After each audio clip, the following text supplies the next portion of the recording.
Samantala, patuloy ang rapid damage assessment and needs analysis sa General Santos City na ngayon ay nasa state of calamity dahil sa matinding epekto ng magnitude 7.8 na lindol. Kabila sa mga pangunahing tinututukan ay ang bayan ng Glan.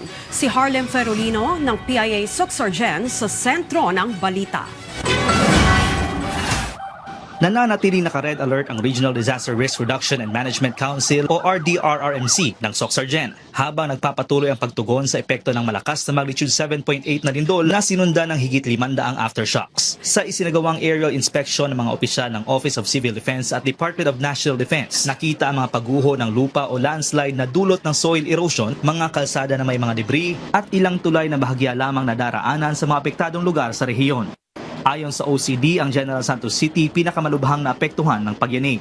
Dahil sa lawak na epekto nito, isinailalim na sa state of calamity ang lungsod upang mapabilis ang paggamit ng pondo at mga kinakailangang hakbang para sa disaster response at recovery efforts.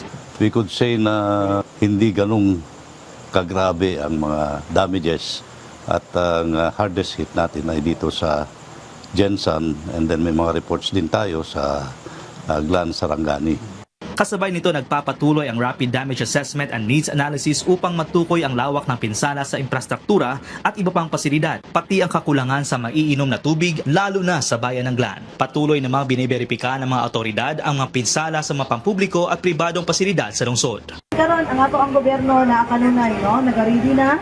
So always magita nag-ready. Sa kasalukuyan, naka-standby ang iba't ibang ahensya ng pamahalaan para sa karagdagang augmentation at assistance habang nagpapatuloy ang monitoring, relief operations at assessment sa mga apektadong komunidad. Mula rito sa General Santos City para sa Integrated State Media, Harlem Ferolino ng PIA Sorsogen.